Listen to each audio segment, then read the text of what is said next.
That is a rolling boil. I'm really happy with that.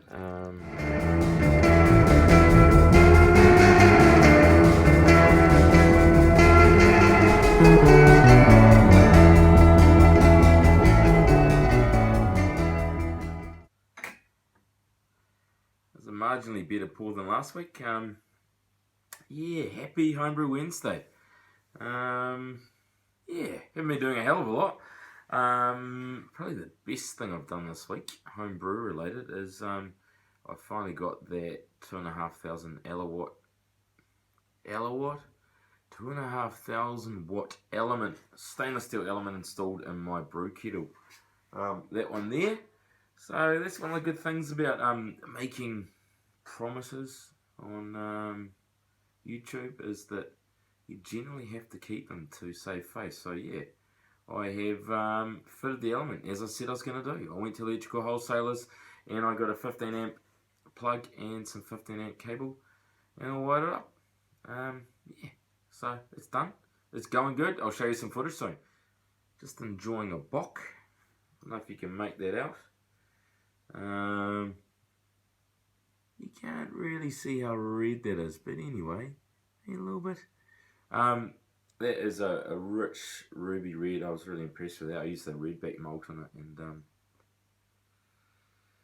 not much aroma really. I mean, it's only effectively a fancy lager, but yeah, I'm pretty happy with it. I mean, it's only 6%. I didn't go overboard on the ABV, and it was a bit of a cupboard clean out kind of malt cleanse, and I end up using, I reckon, too much kind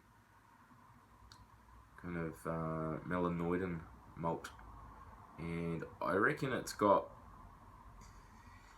I think it's almost like, you imagine like something like ginger crunch or something. If you've ever had ginger crunch, like it's like a slice. I don't know, we're big on bakery slices in New Zealand, like smash a pie, mince and cheese pie, and then have a slice after that.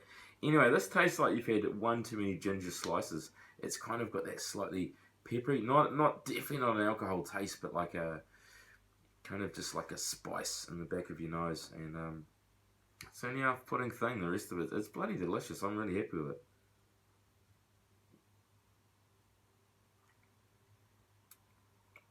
Yeah, it's got wicked levels of kind of like roast malt. Definitely the hops shining through. I ended up using, I think it was Northern Brewer. Yeah, so it's just got a real nice grunty kind of German lager taste, and it's delicious. So I'm really happy with that. Yeah, if you haven't made a bock, go and make one. They're bloody delicious, and it's a really good alternative to lager, especially in the winter months or spring months, as the case may be. You know, waxing lyrical, I've talked for about 3 months about, I don't know, my beers. That's what you do though, isn't it? You talk about your beers in your garage or your nice little house.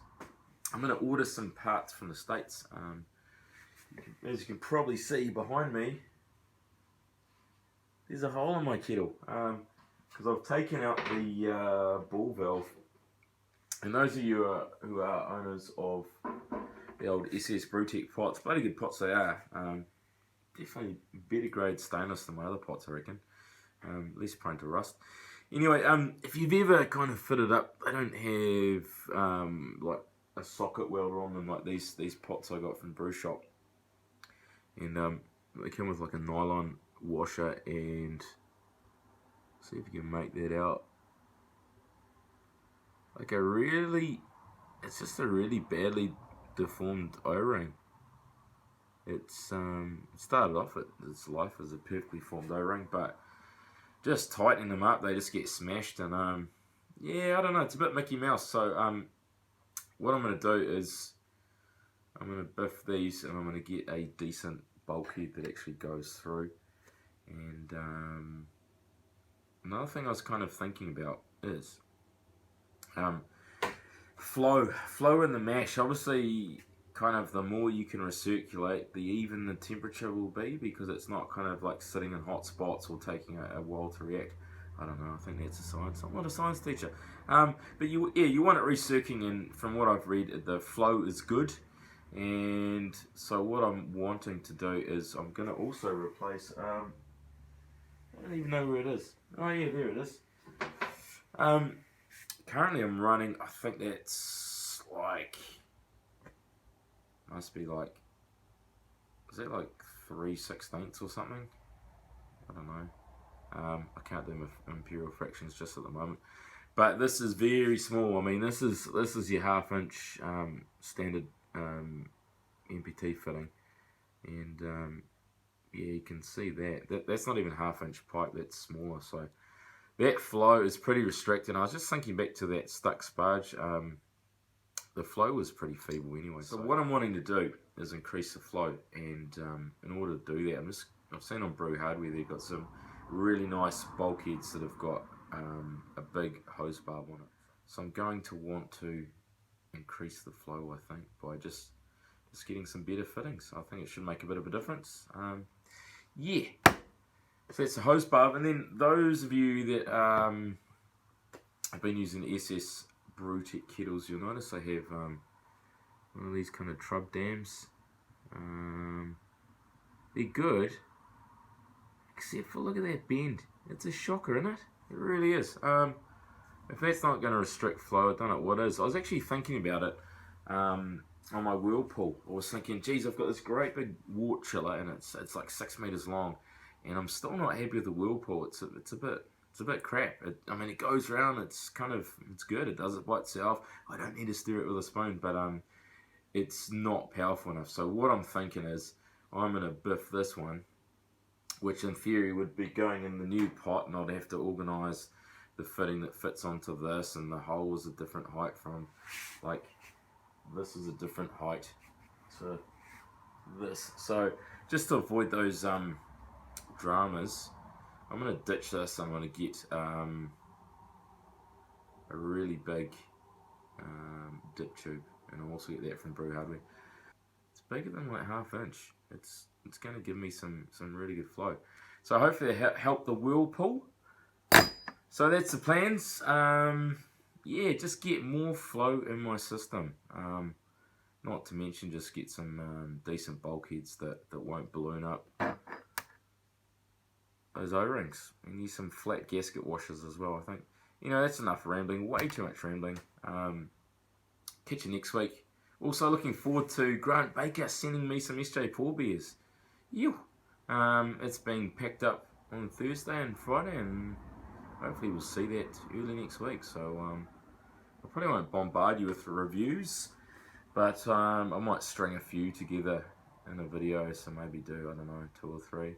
Maybe get some other guys to enjoy them with me, because that's a shit ton of beer to get through. Heaven forbid I drink lots of beer. Anyway, thanks for tuning in. I'll show you the element boiling its nuts off, and yeah, have a good one. Happy Homebrew Wednesday. Have a go at a bock, and drink out of fancy glassware. It just tastes better.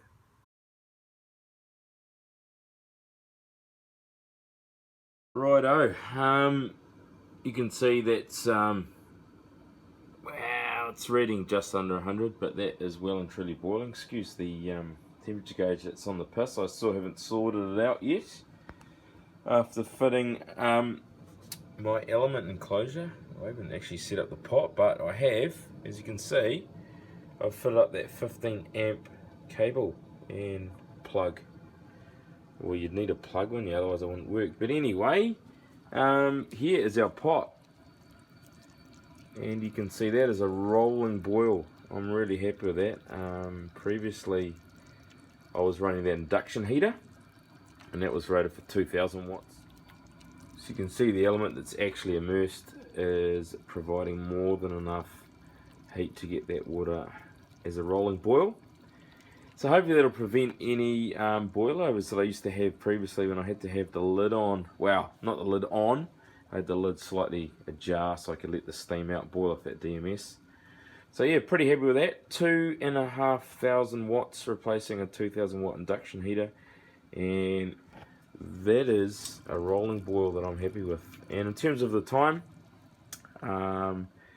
that took roughly 45 minutes to get to the boil from very cold, probably about 14 degree tank water.